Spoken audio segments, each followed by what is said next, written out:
Hello everyone, मैं हूं Bhupesh Paliwal. Unacademy के इस लाइव प्लेटफॉर्म पे आप सभी का स्वागत करता हूं। Welcome to Unacademy. चलिए तो शुरू करते हैं आज का हमारा सेगमेंट। जो नए बच्चे हैं, सबसे पहले जितने भी बच्चे ऐसे हैं जो पहली बार इस वीडियो को देख रहे हैं, जो पहली बार इस वीडियो से परिचित हो रहे हैं, मैं उन्हें बता दूं कि चल क्या रहा है। देखिए, लक्ष्य करके एक कोर्स है जो आपके लिए लॉन्च किया गया है। लक्ष्य MPSI 2020 या 2020, लक्ष्य MPSI 2020 बोल सकते हैं इसको। और इस कोर्स में आपको 45 डे के अंदर, 45 दिनों के अंदर, 45 डे के अंदर संपूर्ण तैयारी आपके MPSI के लिए प्रॉपर और कंप्लीट प्रिपरेशन करवाया जाएगा इस कोर्स के तहत। इस कोर्स में मैं आपको बता दूं, मॉर्निंग में 7 बजे रूप सर ले रहे हैं क्लास हिंदी के लिए। देखिए, SI वाले जो बच्चे हैं, बहुत सारे बच्चों के मैसेज आते हैं कि सर SI के लिए कोई क्लास नहीं लग रहा है, सर SI के लिए कुछ बताइए। लेकिन जब चल रहा है क्लास तो आप लोग इस पर ध्यान दीजिए बेटा। मॉर्निंग में 7 बजे रूप सर लेते हैं क्लास हिंदी के लिए। योगेंद्र सिंह सर जो है आपका वो लेते हैं MPG के 9:30 या 9:30 बजे मॉर्निंग में। दोपहर में 1 बजे लेते हैं श्याम सर इंग्लिश के लिए। 3:30 पर मैं आता हूँ आपके सामने GK लेकर। मैथ्स और रीजनिंग पढ़ाते हैं आपको शोएब अहमद सर 5 बजे। और साइंस पढ़ाते हैं आपके डॉक्टर तरुण शर्मा सर इवनिंग में या फिर शाम को 7 बजे। ठीक है, तो इस इमेज का अगर आप चाहे तो स्क्रीनशॉट ले सकते हैं, या इसको स्क्रीनशॉट ना लेना चाहे तो नीचे जो वीडियो आप देख रहे हैं उसके डिस्क्रिप्शन में टेलीग्राम लिंक है बेटा। ये टेलीग्राम लिंक बच्चे बार बार पूछते हैं सर कहाँ पर है। बेटा डिस्क्रिप्शन में दिया हुआ है, अनअकैडमी टेलीग्राम चैनल करके लिखा होगा कि जहाँ से आप क्या कर सकते हैं, इस वीडियो का PDF डाउनलोड कर सकते हैं। उस टेलीग्राम लिंक पे जाके क्या करना है आपको, केवल और केवल क्लिक। सर लिंक ओपन नहीं हो रही, बहुत सारे बच्चे ये भी बोलते हैं, तो लिंक ओपन उनकी नहीं हो रही जिनके मोबाइल में टेलीग्राम डाउनलोड नहीं है। टेलीग्राम को डाउनलोड कर लो। डाउनलोड करने के बाद में लिंक पे क्लिक करो। जैसे ही आप क्लिक करोगे टेलीग्राम ग्रुप पे ज्वाइन हो जाओगे आप। ठीक, वहाँ पे हमारे अलावा जितने भी यहाँ पे एजुकेटर हैं अनअकैडमी पे, सभी लोग आपके लिए PDF शेयर करते हैं और आपकी मदद के लिए हमेशा मौजूद होते हैं। तो ध्यान दीजिएगा, आप ऐड हो सकते हो टेलीग्राम पर। ठीक, अपनी क्लास कितने बजे लगती है? 3:30 बजे। भूलना नहीं है, क्लास का टाइम भूलना नहीं है। 3:30 बजे का टाइम है अपनी क्लास का। ठीक, रेफरल कोड, अपना रेफरल कोड क्या है? अगर आप प्लस लेते हो तो देखो, अगर आप प्लस नहीं लेते तो अभी वाली क्लास तो आप अटेंड कर ही रहे हो, लेकिन अगर आप प्लस सब्सक्रिप्शन लेते हो जो कि बहुत यूज़फुल रहेगा आपके लिए, तो उसके लिए रेफरल कोड है भूपेश लाइव, ये भी नहीं भूलना है। चलो, मैक्सिमम बच्चे जुड़ गए होंगे और आशा करता हूँ मैं जल्दी आपके सामने लाइव भी आऊँगा बेटा। ठीक है, अभी तो रिकॉर्डेड वीडियो है, जैसे ही थोड़ा समय मिलता है मैं लाइव आना शुरू करूँगा और ज़्यादा अच्छे से समझ में आएगा आपको। ठीक, चलो तो शुरू करते हैं। मौर्य वंश और उत्तर मौर्य वंश के बारे में आज पढ़ेंगे। देखो, कल मैंने क्या बताया था? प्रमुख राजवंश, याद करो। प्रमुख राजवंश कल बताया था, जिसमें हमने देखा हर्यक वंश,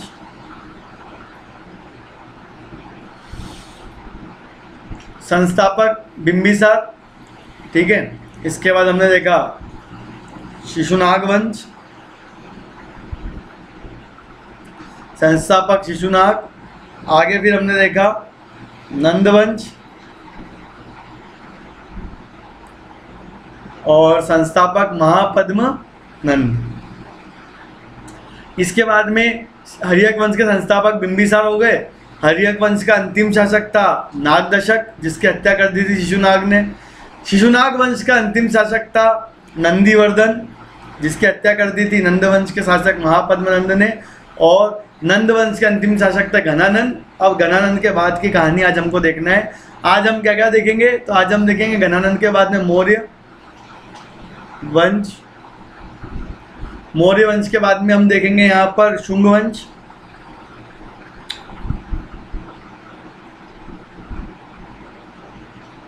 कर्ण वंश और इसके बाद सातवाहन। यह आपके आज के टॉपिक है जो आज में हम खत्म कर देंगे। ठीक है, थोड़ा सा क्विक चलेगा सेगमेंट, SI के अकॉर्डिंग है थोड़ा सा, लेकिन हाँ, जो पहली बार पढ़ रहे हैं उनके लिए, बेसिक के लिए सबसे इम्पोर्टेंट यही लेक्चर रहेगा। चलो शुरू करते हैं। देखो मौर्य वंश सम्राट और शासनकाल, अगर मैं बोल दूं आपको कि मौर्य वंश के जो सम्राट है शासनकाल है, तो देखो सबसे पहले मौर्यों में कौन आया? चक्रवर्ती सम्राट चंद्रगुप्त मौर्य सबसे पहले आया। उसके बाद में आया बिंदुसार, फिर अशोक, सुयश या फिर कुणाल जिसे कहते हैं, फिर दशरथ, संपत्ति, शलीसुक, देववर्मा, सप्तदंदवा और बृहद्रथ मौर्य। यहाँ से आपके एग्जाम में क्वेश्चन क्या आएगा तो वो बता देता हूँ। यहाँ से आपके एग्जाम में क्वेश्चन आएगा पहले सम्राट कौन थे, ठीक है, बिंदुसार इंपॉर्टेंट है, अशोक इंपॉर्टेंट है और सीधे बृहद्रथ इंपॉर्टेंट है। मतलब ये चार आपको मौर्य के अंदर इंपॉर्टेंट है जो आपको पढ़ना है। चंद्रगुप्त मौर्य, बिंदुसार, अशोक और बृहद्रथ, ये चार ही है जो आपको इंपॉर्टेंट है, ये याद रखना है। देखो मौर्य राजवंश, अब क्या है खास बात मौर्य राजवंश की वो देखते हैं। देखिए मौर्य राजवंश के बारे में क्या खास है। प्राचीन काल में एक राजवंश था जिसका नाम क्या था? मौर्य वंश। अब देखो 326 में कौन आया? 326 में आया यहाँ पर सिकंदर, याद करो कल भी बताया था, अलेक्जेंडर सिकंदर। 326 में आया भारत सिकंदर। और जब सिकंदर की सेना ने व्यास नदी को पार करने से मना कर दिया तो सिकंदर लौट गया।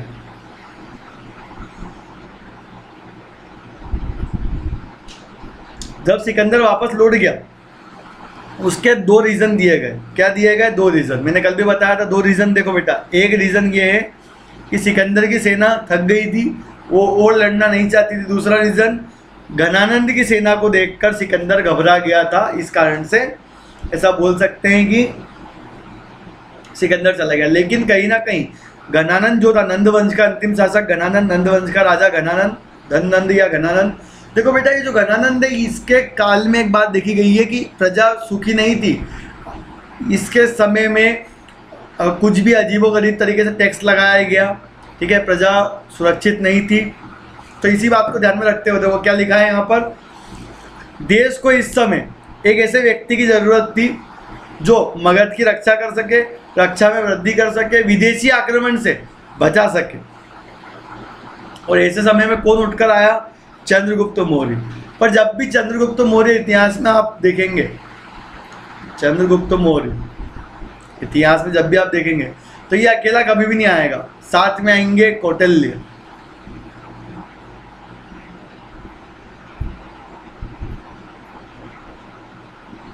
कौटिल्य के अन्य नाम देखो, विष्णुगुप्त और एक था चाणक्य। ये कौटिल्य के नाम है बेटा, विष्णुगुप्त, चाणक्य, कौटिल्य, ये सभी कौटिल्य के नाम है, ठीक है। तक्षशिला में थे, ये याद रखना, तक्षशिला, बहुत विद्वान। अब कौटिल्य ने एक बुक लिखी है, चाणक्य ने एक बुक लिखी है जिसका नाम है अर्थशास्त्र, इकोनॉमी।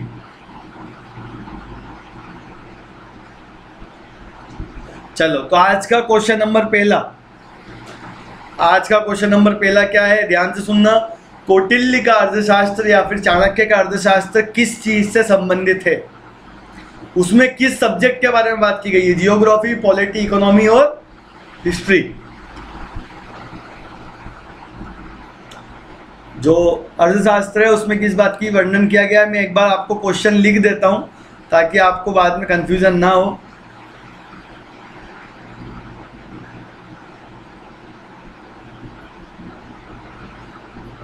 यहाँ लिख देता हूं मैं,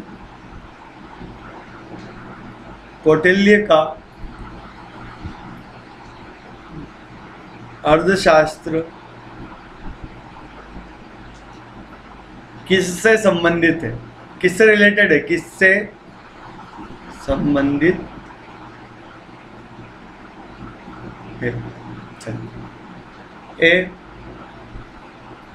मौर्य काल की अर्थव्यवस्था से। इसका आंसर देना है आप लोगों को, ठीक है। जो बच्चे दे देंगे ठीक है, जो नहीं देंगे उनको मैं कल बताऊंगा इसका आंसर। मौर्य काल की राजनीति से,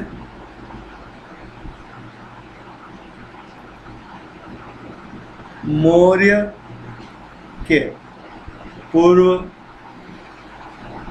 शासन इतिहास से, और ऑप्शन डी है आपका मौर्यकालीन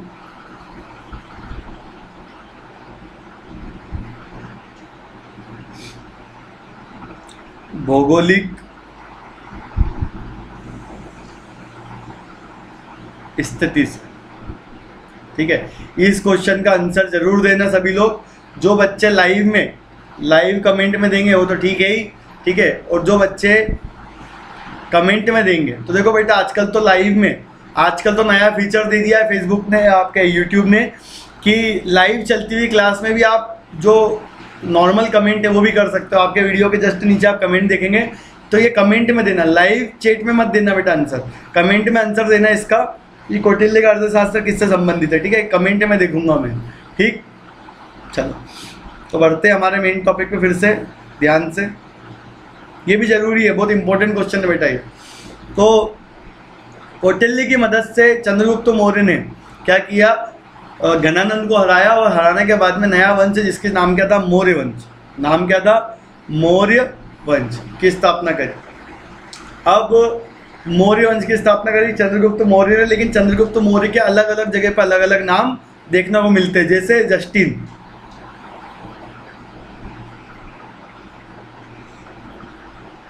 सेंड्रोकोट्स।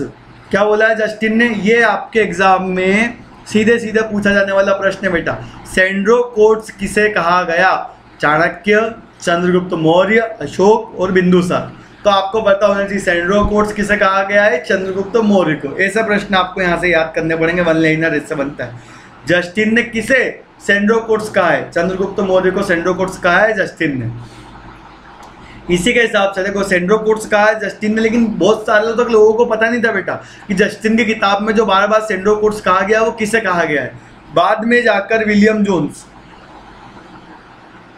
वो पहले व्यक्ति थे जिन्होंने बताया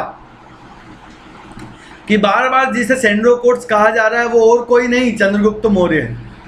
ठीक है, तो पहली बार इसके ऊपर चर्चा किसने करी, विलियम जोन्स ने। लेकिन सबसे पहले किसने लिखा अपनी किताब में, जस्टिन और अन्य विद्वानों ने सेंड्रोकोट्स कहा है किसे, चंद्रगुप्त मौर्य को। चलो आगे बढ़ते हैं, देखते हैं क्या खास बात है। देखो चंद्रगुप्त मौर्य के अंदर खास क्या है, सब लोग ध्यान से देखते जाना।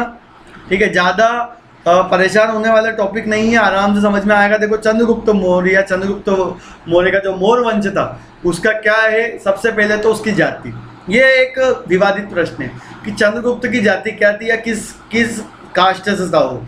ठीक है, तो आजकल क्या होता है, देखो आपने देखा होगा आजकल क्या होता है, जितने भी समुदाय है हमारे देश में, हर कोई चाहता है जब भी कोई कुछ अचीव करता है तो सब चाहते हैं कि इसका कास्ट पता चले। जैसे दूती चंद का बताता हूँ मैं आपको, जब दूती चंद ने मेडल जीता था, रनर है दूती चंद, जिनको नहीं पता, दूती चंद ने जब मेडल जीता तो लोगों ने उनकी कास्ट सर्च करी। क्यों, आजकल थोड़ा सा क्या है माहौल, थोड़ा सा आपने देखा होगा अभी देश की स्थिति किस प्रकार से चल रही है, तो इस कारण से आजकल का काम कैसा चल रहा है, अगर कोई भी कुछ कार्य करता है सबसे पहले लोग देखते हैं कि ये किस कास्ट का है। अगर ये गलती से हमारी कास्ट का निकल गया तो फिर हम प्रमोट करेंगे इसको कि देखो हमारी कास्ट के लोग ने ये किया, हमारी कास्ट के लोगों ने ये किया। तो आजकल ये बहुत चल रहा है।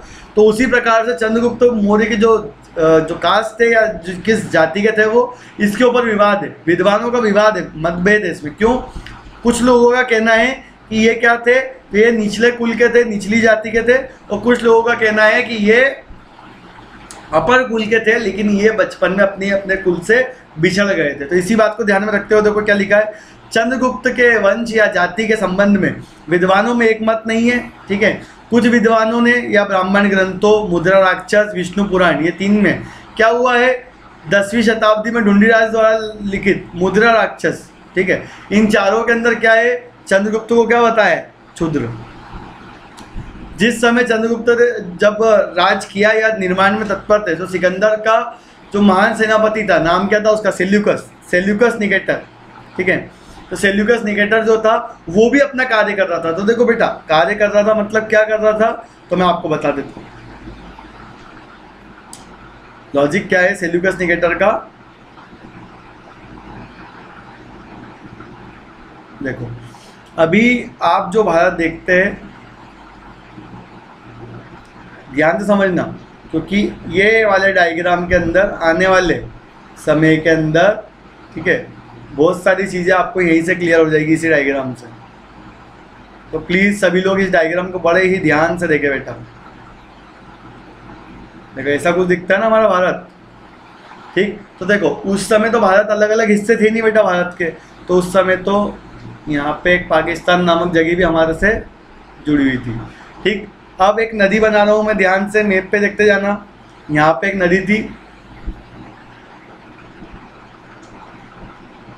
जिसका नाम क्या है, सिंधु नदी, ठीक। तो चंद्रगुप्त मौर्य के अगर क्षेत्र की बात करें तो काफ़ी बड़े हिस्से पे कब्जा था। तो सेल्यूकस निकेटर जो बात कही गई है, सेल्यूकस निकेटर वो इस तरफ से भारत के ऊपर आक्रमण करने के लिए पहले इन क्षेत्रों को जीत रहा था और आगे की तरफ बढ़ रहा था, ठीक है। सिकंदर का सेनापति था। सिकंदर की मृत्यु के बाद में वो जो राज्य सिकंदर ने उसको दान में दिया था, उस राज्य को लेकर आगे की तरफ बढ़ रहा था इस तरफ। और चंद्रगुप्त मौर्य जो कि मगध से, ये मगध वाला क्षेत्र यही है बेटा, तो मगध से बढ़ते बढ़ते बढ़ते उन्होंने क्या किया, तुम चंद्रगुप्त मौर्य को रेड कलर से देख लेते, तो बढ़ते बढ़ते उन्होंने भी क्या करा, इस पूरे क्षेत्र पर कब्जा कर लिया। ये चंद्रगुप्त मौर्य का हिस्सा है। जब इतने बड़े क्षेत्र पर कब्जा करा तो कहीं ना कहीं यहाँ पर एक युद्ध होगा, किसके बीच में, चंद्रगुप्त मौर्य और सेल्यूकस निकेटर के बीच में। ये जो युद्ध है बेटा, इस युद्ध में कौन जीता कौन हारा, ये जानकारी इतिहास में भले ही ना दी हो लेकिन हमें क्लियर है। क्यों, देखो आपको क्या लगता है जो जीतता है वो संधि करता है? नहीं, जो हारता है वो संधि करेगा ना, जीतने वाला तो संधि करवाएगा।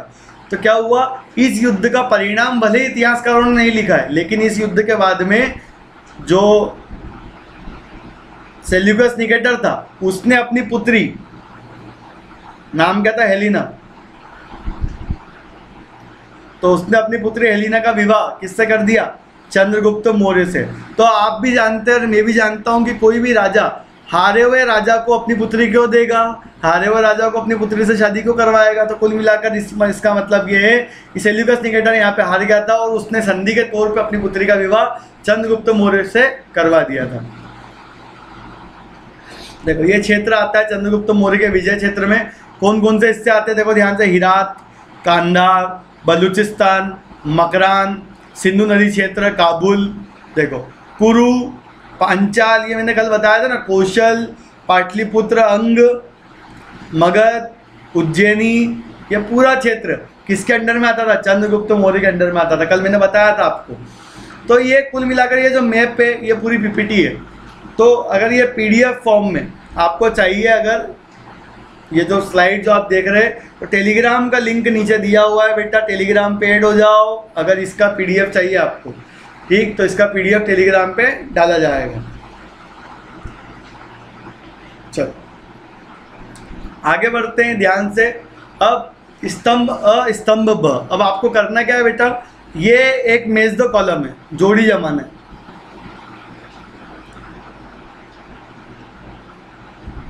तो पहला टास्क है, मैंने पहला क्वेश्चन पूछ लिया है आपसे, अर्थशास्त्र का संबंध किससे है, पहला प्रश्न था। क्वेश्चन नंबर 2 आपका ये है, ये जोड़ी जमाना है कि पहले में क्या आएगा, दूसरे में क्या आएगा, तीसरे में क्या आएगा और चौथे में क्या आएगा। इस जोड़ी को जमाकर आपको कहाँ भेजना है, कमेंट में, ठीक है। और मुझे उम्मीद है कि जितने बच्चे अभी वीडियो देख रहे हैं सभी बच्चे ट्राई करेंगे। देखो बेटा भले ही ये वीडियो लाइव नहीं है पर आप लोग ट्राई तो करें, ऐसे क्वेश्चंस आप ही के लिए ऐड करे गए। अगर आप भी अटेंड नहीं करेंगे तो ऐसे क्वेश्चन ऐड करना फिर मुझे कम करना पड़ेगा। क्वेश्चंस की प्रैक्टिस तभी होगी जब आप इसको प्रैक्टिस करेंगे और धीरे धीरे आपको चीज़ें याद भी होना शुरू हो गई होगी, ठीक। चलो तो समय दे रहा हूँ मैं, एक थोड़ा सा 1 मिनट का बफर टाइम देता हूँ, देखते हैं कितने लोग इसका आंसर देते हैं। फिर मैं मैच करवा के बताऊँगा, फिर बताना कितने लोगों का सही हुआ है, ठीक।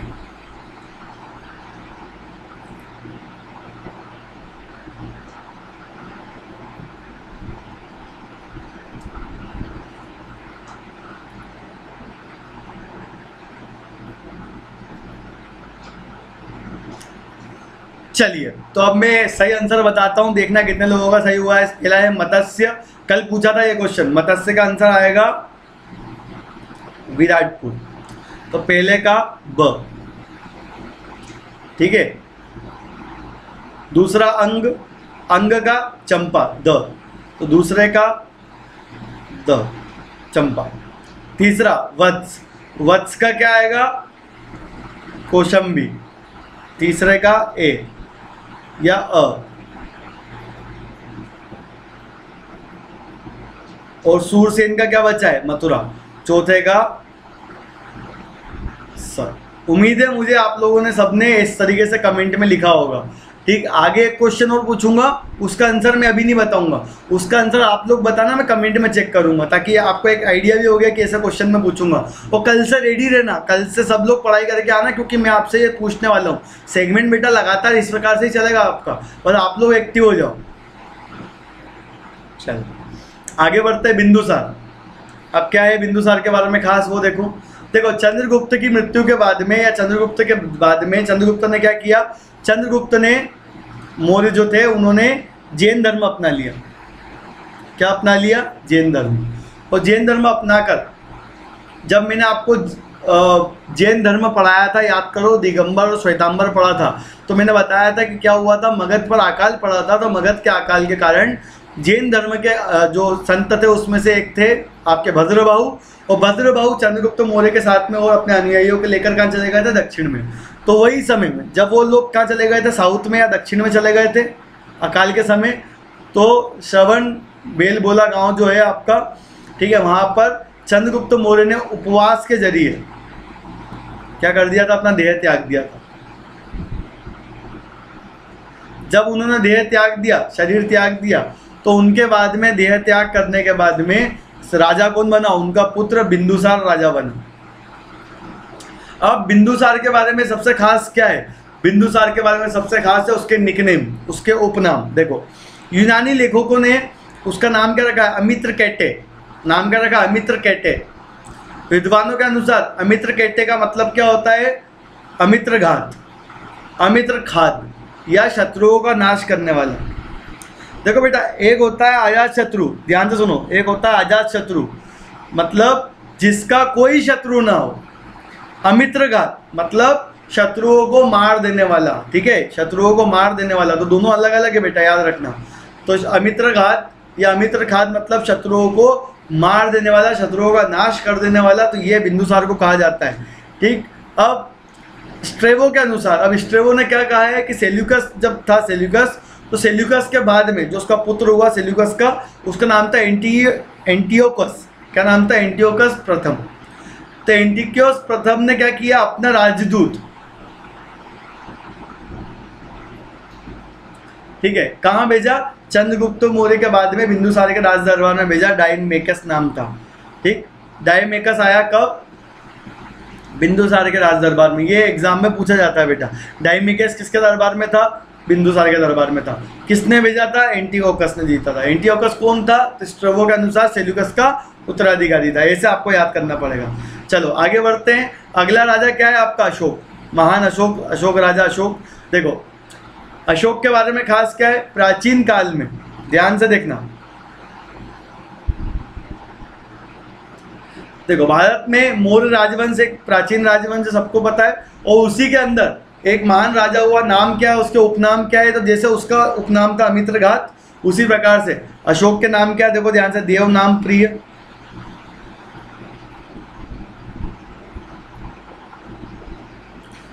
प्रियदर्शी। श्रीलंका के अंदर जो अभिलेख मिले उसमें प्रियदर्शी दिया है अशोक के नाम। तो नाम है ये, अशोक के नाम क्या है, देव नाम प्रिय, प्रियदर्शी अशोक, ये नाम है अशोक के।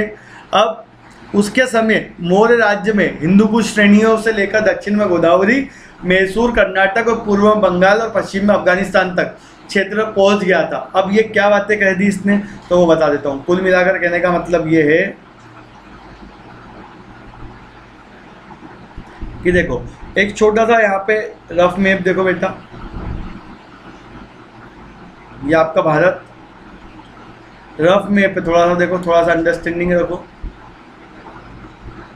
देखो तो गोदावरी नदी तक, देखो दक्षिण में गोदावरी, उत्तर में हिंदू कुश, ठीक है, पूर्व में बंगाल और पश्चिम में अफगानिस्तान तक, मतलब ये पूरे ही क्षेत्र पे आप देख सकते हैं भारत का कितना बड़ा हिस्सा अशोक के अंडर आता था। तो ऐसा बोल सकते हैं कि भारत में इससे बड़ा साम्राज्य इसके पहले कभी किसी ने नहीं जीता था। मतलब अशोक ने जब जीता है उसके पहले अशोक जितनी जगह कभी किसी ने नहीं जीती। तो यह उस समय तक का सबसे बड़ा भारतीय साम्राज्य था जो अशोक ने जीता था, याद रखना। ठीक, आगे क्या है देखो। सम्राट अशोक को अपने विस्तृत साम्राज्य को लेकर कुशल प्रशासन और बौद्ध धर्म के प्रचार के लिए जाना जाता है। मतलब क्या किस किस चीज़ के लिए जाना जाता है अशोक को? सबसे पहले तो इतना बड़ा साम्राज्य फैलाया उसके लिए, और दूसरा बौद्ध धर्म को फैलाया उसके लिए। देखो, जीवन के उत्तरार्ध में, मतलब जीवन के जो बीच वाला पीरियड था उसके बाद में क्या करा अशोक ने? गौतम बुद्ध के भक्त हो गए या बौद्ध धर्म अपना लिया, और उन्हीं महात्मा बुद्ध की स्मृति में उन्होंने क्या कर दिया? एक स्तंभ भी खड़ा करा। देखो स्तंभ क्या होता है बेटा? एक पत्थर रहता है और पत्थर के ऊपर क्या करते हैं? कुछ भी, जैसे देखो इमेजिन करो कि मुझे आने वाली पीढ़ी को या मुझे आप सब लोगों को क्या देना है? एक संदेश देना है। तो मैं क्या करूँगा? जाऊँगा होर्डिंग छपा लूँगा, एक होर्डिंग छपा के होर्डिंग टांग दूंगा। लेकिन बेटा होर्डिंग कितने दिन तक रहेगा? 1 साल, 2 साल, 3 साल, कभी तो फटेगा, कभी तो रंग उड़ेगा उसका। तो लेकिन ये जो राजा वगैरह पुराने थे तो ये लोग इतना नहीं सोचते थे। इनके माइंड में क्या रहता था कि ऐसा कुछ मैसेज देना है जनता को जो सालों सालों तक बना रहे। तो क्या करते थे? एक पत्थर लेते थे और पत्थर के ऊपर गुदवा देते थे। ठीक है, अब क्या होता है? पत्थर तो टूटेगा ही नहीं, बहुत मुश्किल से टूटेगा। तो कुल मिलाकर ये बहुत दिनों तक चलने वाला मैसेज रहता था जो आगे तक जनता के तक पहुंच जाता था। किसी भी एक ऐसी प्लेस पर जहाँ पे लोगों का आना जाना क्या है? बहुत कॉमन है, तो वहाँ पे उस पत्थर को गड़वा देते थे कि देखो भैया ये है मैसेज राजा का। तो वैसे ही अशोक ने क्या किया? एक स्तंभ गड़वा दिया, एक स्तंभ खड़ा कर दिया। कहाँ पर? नेपाल के लुम्बिनी महादेवी मंदिर के पास में।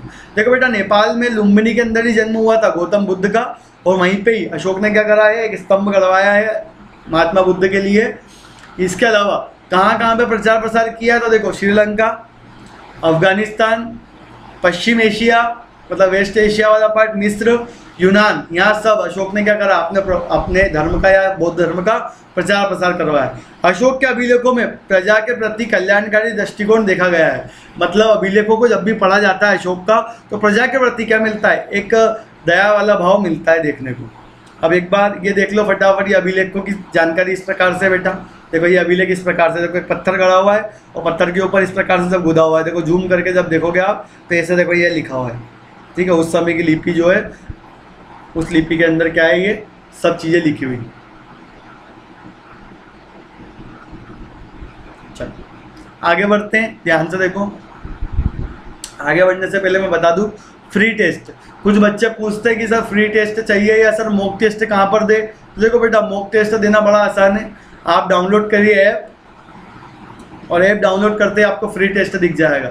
ऐप डाउनलोड करने के बाद में सिलेक्ट करिए MBPSC व्यापम, अपना ग्रुप ये है।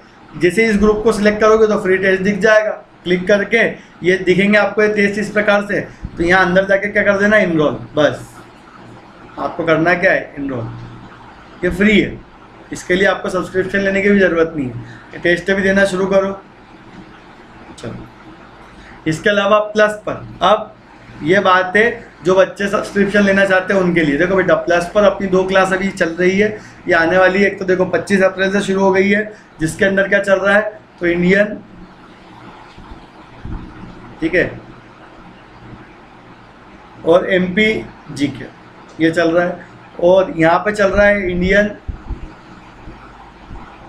क्लाइमेट, जिसमें नेशनल पार्क और सेंचुरी में पढ़ा रहा हूँ। ठीक है, तो आप यहाँ पे आके भी इनरोल कर सकते हैं। इसके लिए लेना पड़ेगा आपको प्लस सब्सक्रिप्शन। ठीक है, इस कोर्स के लिए।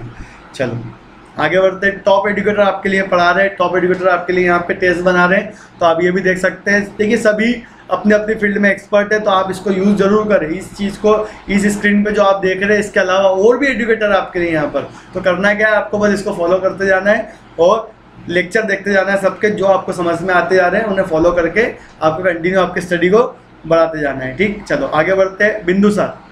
अब बिंदुसार का पुत्र जो अशोक महान था, उसके बारे में और क्या खास बात है? देखो, अशोक प्राचीन भारत के मौर्य सम्राट बिंदुसार का पुत्र था, जिसका लगभग 304 ईस्वी पूर्व में माना जाता है। 304 में अशोक बैठा था गद्दी पर, और भाइयों से जो युद्ध हुआ था, गृह युद्ध हुआ था। मतलब ऐसा कहते हैं कि अशोक ने क्या किया था बेटा?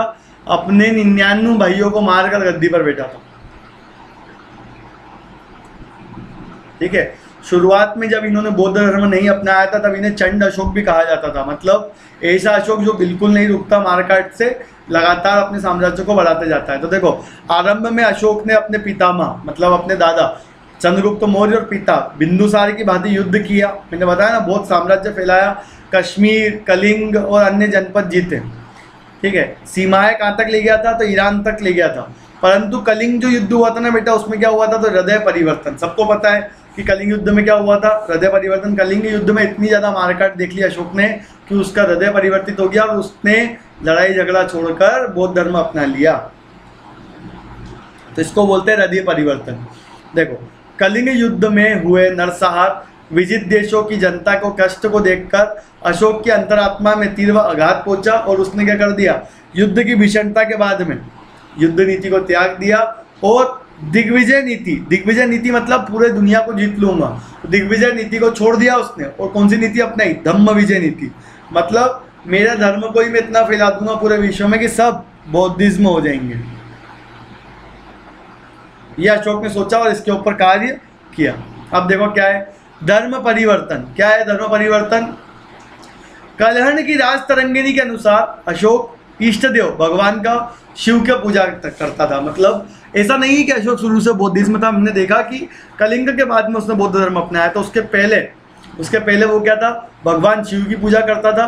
पशु बलि जो होती थी, पहले युद्ध के पहले पशु बलि दी जाती थी, तो पशु बलि से भी हिचकता नहीं था। कुल मिलाकर ये पशु बलि के ही पक्ष में था पहले, लेकिन पूर्वजों की तरह वह भी क्या था? जिज्ञासु था। तो धीरे धीरे क्या हुआ, जब अलग अलग धर्म के लोगों से बातचीत करता रहा तो उसको फिर किस में इंटरेस्ट आया? बौद्ध धर्म में इंटरेस्ट आया। और इसी बात को ध्यान में रखते हुए, इस सिद्धांत का पालन करते हुए उसने क्या अपनाया? बौद्ध धर्म अपनाया। अशोक के लेखों में धम्म कहा जाता है। अशोक के लेखों का कहा जाता है धम्म, मतलब धर्म का प्रचार प्रसार। दूसरे और सातवें अभिलेखों में धम्म की व्याख्या कैसे मिलती है? देखो, धम्म है साधुता, मतलब अच्छे विचारों को ग्रहण करना, कल्याणकारी कार्यों को करना, पाप रहित होना, मृदता लाना मतलब मिठास लाना, दूसरों के प्रति मधुरता लाना, दया दान करना, ये है आपका धम्म का अर्थ। यह अशोक के अकॉर्डिंग धम्म का अर्थ रहेगा। अब एक बात और बता दूं मैं आप लोगों को, देखो ध्यान से, एक सेकेंड। देखो, ये जो साम्राज्य आप देख रहे हो, ये चंद्रगुप्त मौर्य का है। अगर मैं इसी साम्राज्य के अंदर, ध्यान से बेटा, अशोक का भी साम्राज्य ऐड कर दूं तो कितना हो जाएगा बेटा? तो देखो, ये अशोक का हो जाएगा। देखो, मैं आपको मार्क कर देता हूं। अब जो बना रहा हूं ना, वो अशोक का साम्राज्य बेटा, ये पूरा अशोक का। देखो,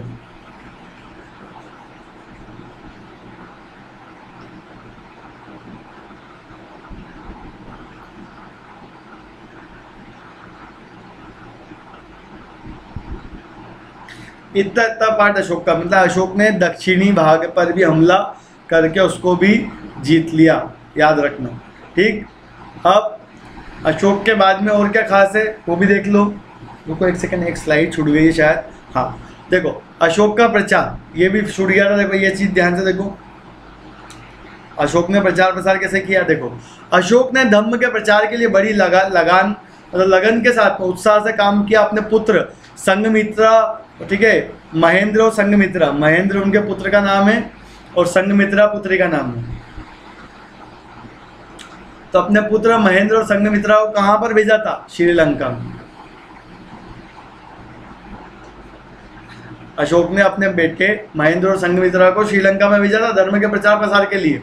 तो बड़े ही बड़े कदम उठाए। उसने युद्ध बंदी कर दिया और स्वयं को, राज कर्मचारियों को मानवता मात्र में, मतलब कैसे कर दिया? एकदम जमीन से जुड़कर लोगों का या अपने क्षेत्र में विकास किया। इसके लिए इसको बोलते हैं अशोक महान। जीवों का वध रोकने के लिए प्रथम शिलालेखों में क्या बताया कि किसी भी यज्ञ के पहले पशुओं का वध नहीं किया जाएगा। ये एक तरीके से क्राइम माना जाएगा। तो एक तरीके से ये इसने जीवों के वध को रोकने के लिए कार्य किया। कौन से अभिलेख में मिलता है ये वर्णन? प्रथम अभिलेख में मिलता है, ये भी याद रखना। आगे अशोक के बाद क्या हुआ? देखो, पुराणों के अनुसार अशोक के बाद में गद्दी पर कौन बैठा? कुणाल बेटा। जैन तथा बौद्ध ग्रंथों के अनुसार ये बागडोर कुणाल के बाद में किसको मिली? संप्रति को। संप्रति के बाद में ये संप्रति कौन है? तो संप्रति इसका उत्तराधिकारी, कुणाल का उत्तराधिकारी है। परंतु हर्ष चरित्र में क्या कहा गया है कि अंतिम कौन है? अंतिम है बृहद्रथ। तो मैंने आपको शुरुआत में ही जब लेक्चर शुरू हुआ था तभी मैंने आपको एक चार्ट दिखा के पूरा काम यहीं पे बता दिया था। देखो ध्यान से, देखो चंद्रगुप्त मौर्य, बिंदुसार, अशोक, यही मेन थे। इसके बाद में देखो कुणाल, दशरथ, संप्रति, शलीशुक, देववर्मा, सप्तसंधवा, ये सब हुए लाइन से, लेकिन अंतिम कौन है? बृहद्रथ, जो आपको याद रखना है। ठीक है, चलो तो बृहद्रथ हुआ अंतिम। और बृहद्रथ की हत्या कर दी किसने? उसके सेनापति ने, मतलब मौर्य वंश के सेनापति पुष्यमित्र शुंग ने। नाम क्या था सेनापति का? पुष्यमित्र शुंग।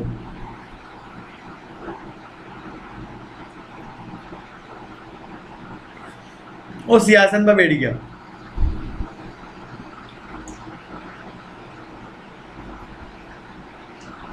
चलिए, तो ये है एक मेज द कॉलम, जोड़ी जमाओ। देखते हैं कितने लोग लगा पाते हैं, कितने लोग जमा पाते हैं जोड़ी को। ठीक, चलो तो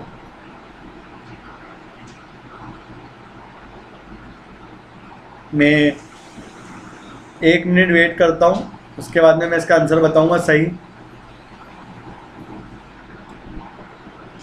चलो तो सही आंसर देखते हैं। देखिए, जिसने, जैसा मैं जमा रहा हूँ, जिसने इस तरीके से जमाई है उसके पूरे में से पूरा सही है।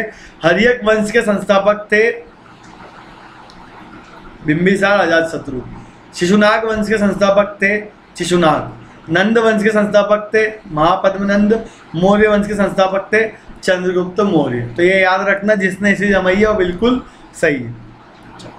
आगे बढ़ते हैं। ऐप बेटा डाउनलोड अभी तक नहीं करा है तो आपने बहुत बड़ी गलती कर रखी है मेरे हिसाब से, क्योंकि इतना यूज़फुल, इतना सही और इतना प्रोडक्टिव ऐप अगर आप डाउनलोड नहीं कर रहे तो आपकी तैयारी के लिए काफ़ी नुकसानदायक बात रहेगी। देखिए, इसमें आप घर से पढ़ाई कर सकते हैं, मैं पहले ही बता चुका हूँ। ठीक है, लाइव डाउट क्लियरिंग सेशन है आपका। ठीक है, अगर आप चार्ज देखें तो मात्र 17 रुपये चार्ज है पर डे का, अगर आप साल भर का देखें तो। ठीक है, इसके बाद स्ट्रक्चर्ड लाइव क्लासेस रहती है आपकी, और EMI ऑप्शन भी आपको क्या कर दिया, इंट्रोड्यूस कर दिया गया है। सब्सक्रिप्शन अगर कोई लेना चाहता है, देखो सब्सक्रिप्शन मतलब प्लस। ठीक है, जहाँ पे हमारे कोर्स कैसे रहते हैं, लाइन से। जैसा भी मेरा कोर्स आने वाला है MPSI का 50 डे का कोर्स रहेगा, तो उसमें क्लास भी मेरी कितनी लगेगी, 90 मिनट की क्लास रहेगी। और 90 मिनट की क्लास के अलावा वो रहेगी लाइव। जब लाइव क्लास में आप आओगे अपने आप सब सही हो जाएगा। तो देखो, इसमें 1400 रुपीज़ लगता है 1 मंथ का, लेकिन मेरे हिसाब से आपको लेना चाहिए 12 मंथ का, क्योंकि ये सस्ता भी है और एक पूरी तैयारी जब करते हो आप तो उसके लिए समय भी इतना लगेगा आपको। ठीक, देखो तो 7000 इसका चार्ज है। 7000 के लिए यहाँ पे डालना है भूपेश लाइव और प्रोसीड टू पे। जैसे आप ये करेंगे तो जो 7000 बताया गया था आपको वो हो जाएगा 6300। ये पुट करना नहीं भूलना है, लिख लो कॉपी में। अगर आप आगे जाके करने वाले हो तो रेफरल कोड भूलना नहीं है, भूपेश लाइव। ठीक है, 10% का डिस्काउंट है। ठीक, भूलना नहीं। चलो आगे बढ़ते हैं। शुंग वंश। अब देखो, मौर्य वंश का अंतिम शासक कौन था, याद करो। मौर्य वंश का अंतिम शासक था बृहद्रथ। तो बृहद्रथ की हत्या के बाद में राजा कौन बना, पुष्यमित्र शुंग। अब पुष्यमित्र शुंग के बारे में खास क्या है,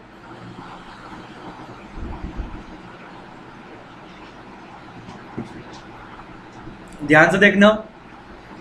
देखो, पुष्यमित्र शुंग जो है, ये ऐसा आप कह सकते हैं कि ब्राह्मण साम्राज्य की स्थापना करने वाला जो राजा है वो पुष्यमित्र शुंग ही है। ध्यान से देखो, बृहद्रथ को उसके ब्राह्मण सेनापति पुष्यमित्र शुंग ने क्या कर दिया, हत्या कर दी। अब देखो बेटा, कहीं ना कहीं आपके माइंड में थोड़ा लॉजिक लगाओ, थोड़ा दिमाग लगाओ। देखो, सबसे पहले वैदिक सभ्यता आई। वैदिक सभ्यता के अंदर काफ़ी हिंदू धर्म फला फूला, लेकिन जैसे ही हर्यक वंश आया तो हर्यक वंश के लोगों ने भी या तो बौद्ध धर्म अपनाया या जैन धर्म अपनाया। फिर हर्यक के बाद में आया आपके शिशुनाग वाले, तो शिशुनाग ने भी क्या किया, बौद्ध या जैन। कालाशोक के काल में तो दूसरी बौद्ध संगति भी हुई थी बेटा। तो इसी प्रकार से जब तीसरे काल आया आपका नंदवंश और बाद में आया आपका मौर्य, तो मौर्य ने भी बौद्ध धर्म को बहुत ही प्रचार प्रसार किया। तो कुल मिलाकर इन 300-400 सालों के अंदर इतना ज़्यादा प्रचार प्रसार हुआ बौद्ध धर्म की, जैन धर्म का, कि हिंदू धर्म की, ठीक है, स्थिति क्या हो गई, थोड़ी सी खराब हो गई।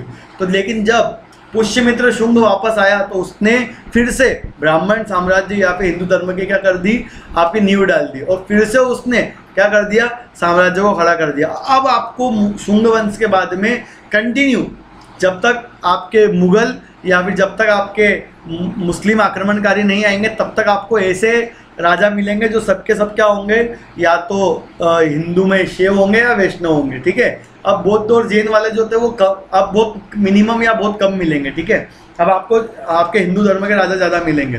तो देखो, अब मौर्य वंश का अंत हो गया। पुष्यमित्र शुंग ने कौन से यज्ञ करवाया, अश्वमेध यज्ञ, मैंने बताया था। इस यज्ञ में क्या होता है, राजा अपने घोड़े को छोड़ देता है और घोड़ा जहाँ तक जाता है, जिस क्षेत्र तक घूम के आता है, वो क्षेत्र राजा के अंडर में होता है। अगर कोई भी इस बात से इनकार करता है तो वो घोड़े को रोक सकता है ताकि राजा उसके साथ युद्ध करे। तो देखो, पुष्यमित्र ने सिंहासन पर बैठ के शुंग वंश की स्थापना करी। पुष्यमित्र इस वंश का प्रथम शासक था। उसके बाद में कौन आया, अग्निमित्र। अग्निमित्र जो था पुष्यमित्र शुंग का पुत्र अग्निमित्र, इसको पुष्यमित्र शुंग ने दिया था विदिशा वाला क्षेत्र, याद रखना। तो मालविका अग्निमित्रम, नाग कन्या थी मालविका, तो मालविका अग्निमित्रम एक कहानी है, बहुत ही फेमस है, कालिदास के द्वारा लिखित मालविका अग्निमित्रम। और ये कालिदास इस समय नहीं थे बेटा, कालिदास गुप्त पीरियड में आएंगे, लेकिन उनके द्वारा लिखित एक पुस्तक है जिसका नाम है मालविका अग्निमित्रम। तो अग्निमित्रम मतलब यही है, और मालविका एक राजकुमारी है, उनकी प्रेम प्रसंग की कहानी इसके अंदर मिलती है मालविका अग्निमित्रम में। उनका पुत्र मतलब अग्निमित्र का पुत्र कौन आया, वसुमित्र। तो इस प्रकार से कंटिन्यू क्या हुए, फिर कोत्सी पुत्र भागमद्र, भद्रघोष, भागभूति और देवभूति, ये इसके पुत्र हुए कंटिन्यू एक के बाद एक। और देन देवभूति क्या है, इसका अंतिम सम्राट है। शुंग वंश का अंतिम राजा कौन है, देवभूति। बाद में इन्हीं के सामंत जो थे, नाम था वासुदेव, तो वासुदेव ने देवभूति की क्या कर दी, हत्या कर दी। और वासुदेव ने देवभूति की हत्या करके कौन सा वंश की स्थापना करी, कण्व वंश की। ठीक, तो इसके समय भागवत धर्म क्या हुआ, उन्नति हुई, मतलब मैंने बताया ना, धर्म बहुत बड़ा फला फूला बड़ा। बाद में जो आपके वासुदेव है, इन्होंने इसको मार के, किसको, देवभूति को मार के कण्व वंश की स्थापना करी। अब कण्व वंश देखो क्या है, कण्व वंश अंतिम शुंग शासक देवभूति की हत्या करने के बाद में 73 ईसा पूर्व में कण्व वंश की स्थापना हुई, वासुदेव ने करी, ध्यान रखना। इस वंश में 4 राजा हुए, कौन कौन से, वासुदेव, भूमिमित्र, नारायण, सुदर्शन, ये 4 राजा हुए कण्व वंश के अंदर। 45 सालों तक राज किया इन्होंने। बाद में क्या हुआ, तो सुदर्शन के बाद में आगे एक राजा और होगा जिसका नाम क्या है, सुशर्मा। सुशर्मा एक अंतिम राजा होगा कण्व वंश का, और सुशर्मा की हत्या हो जाएगी, किसके द्वारा, सिमुख के द्वारा। सिमुख हत्या कर देगा सुशर्मा की। हत्या करने के बाद में सुशर्मा की सिमुख एक नया वंश की स्थापना करेगा जिसका नाम क्या है, सातवाहन। तो एक सेकेंड, चलो, तो देखो अब ध्यान से देखो बेटा सब लोग, अब जो मैं बना रहा हूं यही आपका, ठीक है, सबसे मेन पार्ट है। देखो बेटा, सबसे मेन पार्ट यही है। सबसे पहले हरियक वंश आया, ठीक है, स्थापना करी बिंबिसार ने, ठीक है, इसका अंतिम शासक हुआ। फिर बाद में नागदशक, शिशुनाग ने उसकी हत्या कर दी और शिशुनाग वंश की स्थापना करी। फिर यह फला फूला नंदीवर्धन, इसका अंतिम शासक शिशुनाग वंश का, उसको मार दिया किसने, याद करो, मैंने बताया था, तो महापद्मनंद ने। ठीक है, तो इसके बाद कौन सा वंश आया, नंदवंश। नंदवंश के बाद में, महापद्मनंद के बाद में अंतिम राजा था घनानंद, और घनानंद की हत्या कर दी चंद्रगुप्त मौर्य ने। ऐसा भी कहा जाता है कि हत्या न करते हुए घनानंद को देश निकाला दे दिया गया था। ठीक है, ये तो फैक्ट पता नहीं है, तो इनको इस प्रकार से पढ़ा जाता है। बाद में आते हैं मौर्य वंश, चंद्रगुप्त मौर्य, ये भी फला फूला। इसके बाद में इसका अंतिम राजा था बृहद्रथ, जिसकी हत्या कर दी किसने, पुष्यमित्र शुंग ने, शुंग वंश। ठीक है, अश्वमेध यज्ञ भी करवाया उसने। अब शुंग वंश के बाद में कौन आया? कण्व वंश, वासुदेव। अब वासुदेव के कण्व वंश का अंतिम राजा था सुशर्मा, उसकी हत्या कर दी सिमुक ने। वो कौन से वंश की स्थापना करी? सातवाहन। ये मैंने आपको 7 बेटा कल से पढ़ा रहा हूँ मैं, और अब जाके ख़त्म हुए हैं। प्लीज़ पढ़ाई आप भी करना बेटा। देखो बहुत अच्छे से बताया है मैंने, लाइन वाइज लाइन, कुछ भी नहीं छोड़ा है मैंने, एक एक करके सारी चीज़ें बताई है। तो अब सातवाहन देख रहे हैं हम। सातवाहन के बारे में खास क्या? देखो सातवाहन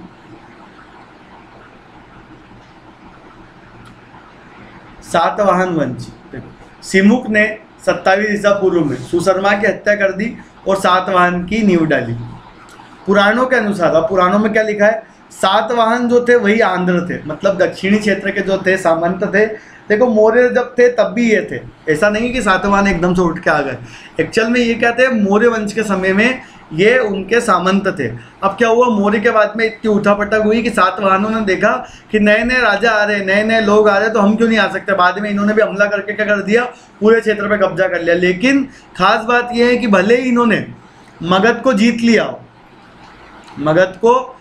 लिया हो, लेकिन राजधानी अशमक के आसपास ही रही, मतलब राजधानी आपके दक्षिणी क्षेत्र के अंदर ही रही थी।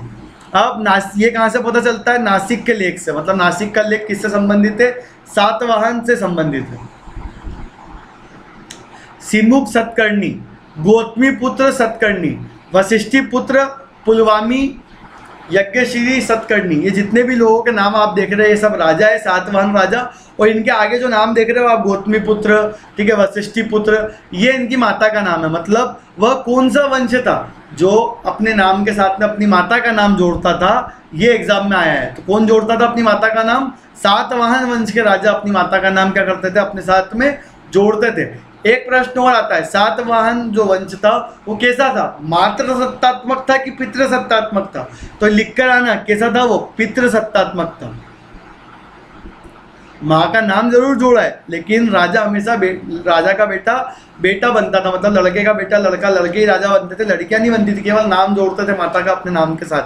ठीक, इन्होंने 250 साल तक शासन किया। अब यज्ञश्री सतकर्णी इस वंश का सबसे महत्वपूर्ण और अंतिम राजा था। बाद में क्या हुआ? बाद में ये 4 भागों में बढ़ गया सातवाहन। वैष्णव और शैव धर्म का इसके अंदर काफ़ी महत्व था। और भाषा, सातवाहन की भाषा एग्जाम में पूछी गई है, पीएससी में आया हुआ क्वेश्चन है। सातवाहन की भाषा क्या थी? प्राकृत भाषा थी बेटा, ठीक है। सातवाहन की भाषा प्राकृत भाषा थी, याद रखना।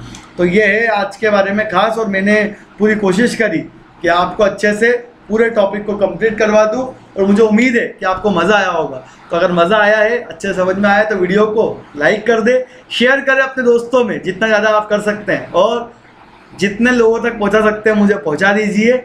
साथ ही साथ टेलीग्राम का लिंक दिया है डिस्क्रिप्शन में, लिंक पर जाकर क्लिक करें, और टेलीग्राम पे इसी पूरे वीडियो का PDF आपको डाला जाएगा, तो PDF से आपको काफ़ी हेल्प मिल जाएगी। तो मिलते हैं अब हम कल। आज के लिए इतना ही। जय हिंद, जय भारत।